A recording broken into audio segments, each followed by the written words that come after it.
Right, so I'm outside the London Excel on this beautiful grey sky day. Happening there is the photo and video show. It's a 4-day sort of trade show event. And if you know me, you'll know why I'm here. That's to network with brands, network with creators, take myself out of my comfort zone, film in public, do different things. And so before I freeze to death, let's get inside and get to it. Okay, so we're in the middle now. Basically, what this is like a trade show where lots of equipment brands come to like an expo hall and just demo their products. So we've got camera brands, we've got lighting, lenses, bags, tripods, you've got Canon there, you've got Sigma, you've got Fuji, all sorts of brands here. And so what my plan is probably just to scout out the place a little bit, just map out what brands that I want to approach, kind of what equipment that I want to look at, do I want to buy anything, but do you know what? I have just spotted the Sony stand over here, and if I'm going to be brutally honest, the main reason I'm here is to get a Sony contact. People who've been on my live stream and seen me speak before is that I've been like really trying hard to find someone at Sony to basically pitch what I want to do and show them like how I can offer value.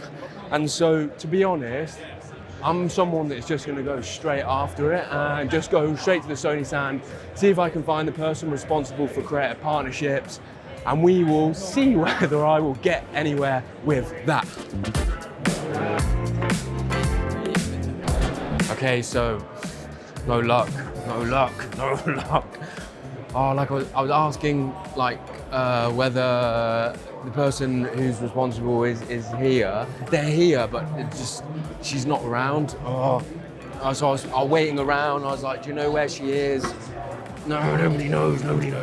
So instead of that, letting it like bother me and get me down, I'm going to actually talk about lights, because a lot of you also ask me about how I do my lighting, where I get my lighting, and there are plenty of lighting brands here. You've got Neewer, you've got Godox, Amaran, and a few other different ones as well. And so just before we go into the light that I like, I'm just gonna say that if you have one of these, chuck it in the bin. These are the most useless lights that you will ever buy. They're no good for anything other than makeup tutorials, which I know 99% of you don't do. So do not buy one of those. What you wanna buy is one of these over here, softbox, but these are massive. These ones here are so big. The problem is that the depth, because if you look here, like the depth of those is just so big for like a room. So you want to find a small one like this. That one is actually a good size, not too big, but you could probably get ones even smaller than that. I'm just going to go and have a look to see whether there is one at the Amaran stand, which is the brand that I use. Okay, so the Amaran stand is right here. This is the brand that I use just because I like. They're a little bit more expensive than Neewer, Godox and Small Rig. They've got like a small light stand here. So if you see the depth of that, it's really not that big. So do you know what the depth of that is? Sorry? Do you know what the depth of that is, the size? 60. That's perfect for just going behind your desk rather than a bigger one. You could also get a lantern softbox. The problem with a lantern softbox is that they're quite big as well. They distribute lots of light, and so they're not really directional. This one, as you see, has a grid on it, so it will direct the light a lot better. This one is just better for lighting up a room and more of a subject. I just wouldn't recommend that one if you want something that's going to create more depth, like in your talking heads when you're in front of your camera, like at your desk. And so other than lighting, the other really important thing that people should focus on, and people do ask me about, is audio. There aren't that many audio brands here because I think this is really more focused on photography, but one brand that are here, which are probably one of my favorite audio brands, are Rode. These guys just make such high quality microphones in all markets. You have these dynamic microphones. I use the Rode PodMic USB-C, the black one. You might have seen it in a few of my videos. It's basically this one, just in black, and it has XLR and USB-C. You've also got a range of shotgun microphones. I wouldn't recommend these for most people because most of you guys are just going to be in untreated rooms and these will sound shit. because they'll just be echoing everywhere. You've got on-camera shotgun microphones as well. These are great for just like on-the-go recording. I use this one and I use this one. This one's a little bit cheaper than this one. They both kind of sound a little bit similar. And then you've also got the wireless microphones here that I use. These ones, the Wireless Pros. You've got some cheaper options. The Wireless Pros often get compared with the DJI Mic 2s. I own both of those. They're basically the same in terms of quality. It just comes down to personal preference, branding. And so I'm actually gonna get some lunch now. I'm starving. Also gonna get a coffee, and I'm just gonna talk a little bit more about the brand strategy. Thank you, man. Appreciate it. So when it comes to building relationships with brands, I've said this before and I'll say it again.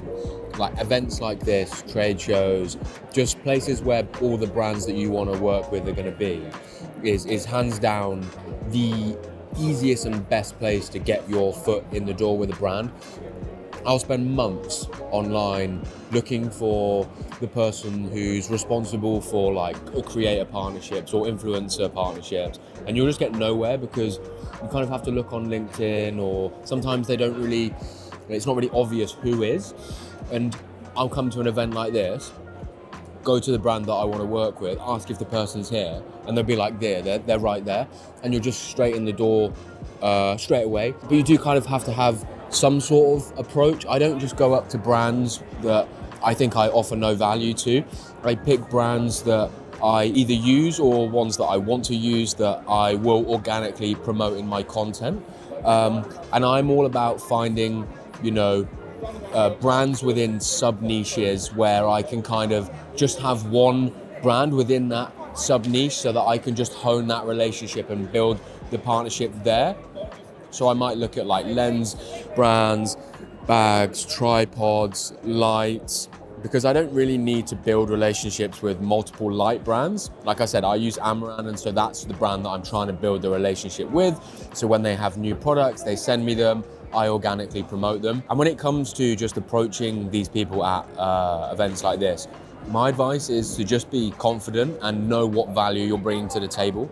Go to the stand and just ask, because most of the people on the stand will just be the sales representatives. You have to basically go to the stand and say, hey, is the person who manages creator partnerships here? Most big established tech brands now have like a person that just manages this as their job, and often they'll be at the events here today. You then be introduced to them, and you can just say who you are, that you love the product, just have that like person-to-person relationship.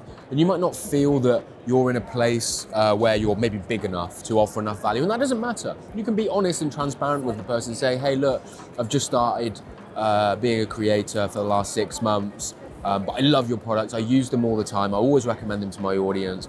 I'm not sure whether this is right now, but I'd love to just get your contact details or your card, and so I can reach out to you when I do feel like I'm ready and we can have a conversation.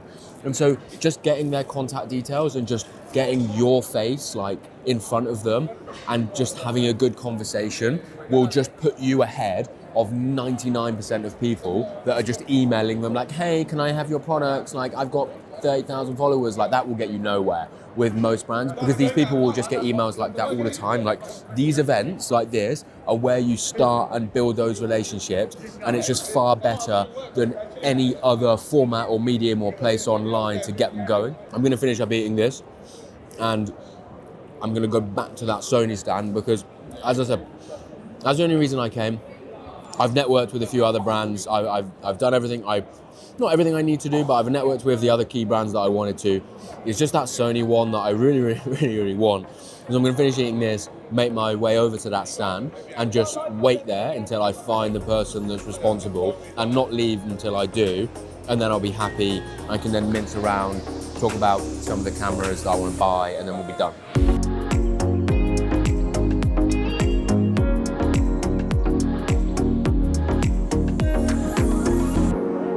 Tell by the smile on my face that we have got the golden ticket.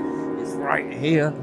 So basically, let me put the camera down. Put the camera down so you can actually listen. I went back, found the woman who was responsible, right? She then passed me over to her colleague that I think has been just working in the program recently, the ambassadorship program, the creator program. And basically what I pitched, because I said like, it's good if you come with something like an idea.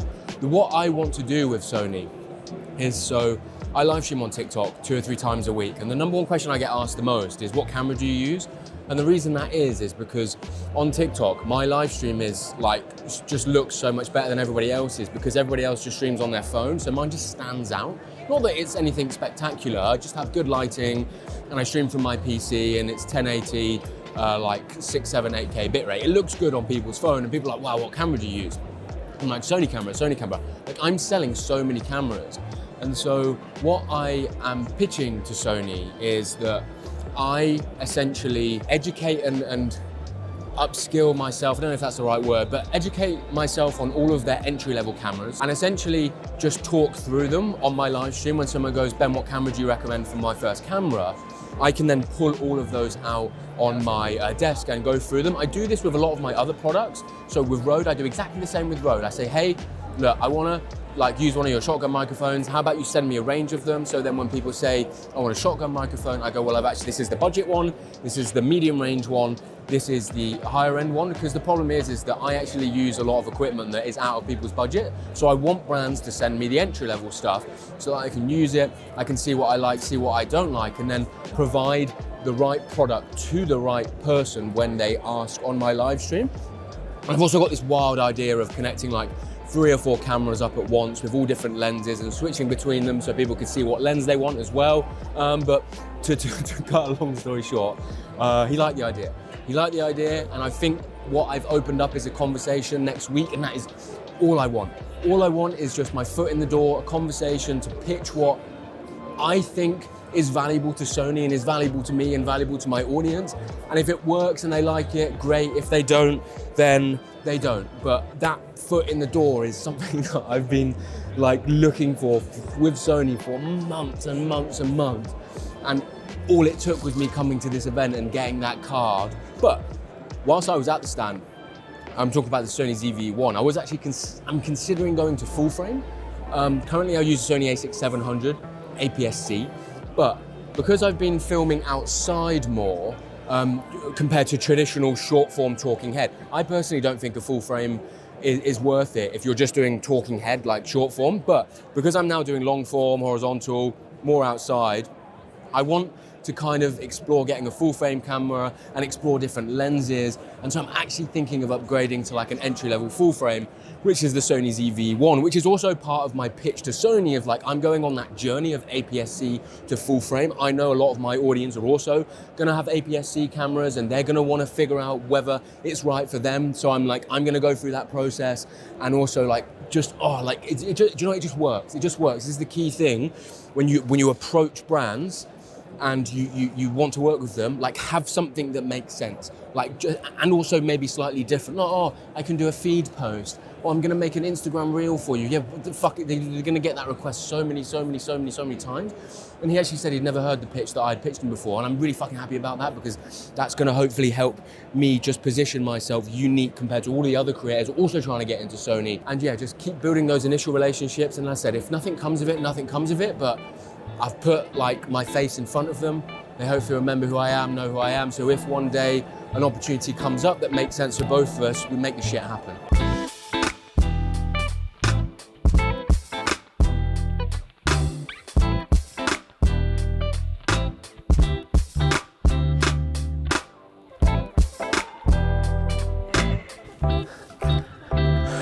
All right, the event is done. Overall, really happy with how it went, happy with the amount of networking I did, the brands that I met, the contacts I made. That was the overall mission of today. I've definitely set myself up to at least get an initial conversation with the people at the brands that I wanted to speak to. And over the next couple of weeks, I'm going to be following up with an initial email to just sort of ask whether I can get a conversation over a meeting online, because that's like the next step. Some of them might not reply, some of them might just not actually be that interested and they were just being friendly today, but hopefully they'll give me that chance. If they do, what I'll then do is basically figure out like what exactly my proposal is, like actually put a plan together, like this is what I plan to offer, these are the first steps, this is what I want from you as a brand in terms of products, and make it really super easy for them. So these are the products that I want from you, this is what I plan to do, this is how I plan to actually wrap up and package and show you what the results are, the value is, and then present that back to them, and then they can then decide whether or not they see value in building a relationship and partnership with me. But as I said, I think about this a lot, like it's really important to build relationships with brands and offer value and actually just be authentic and transparent, and not really just go after brands just because you want free stuff, but because you actually think that it's going to provide value to you, your audience, and back to the brand, and just keep working those relationships. Sometimes they take years to build, sometimes they take months to build, but you know, if you're in this for the long game, start building those relationships today and you will see the benefits of that in the future. I have absolutely no doubt.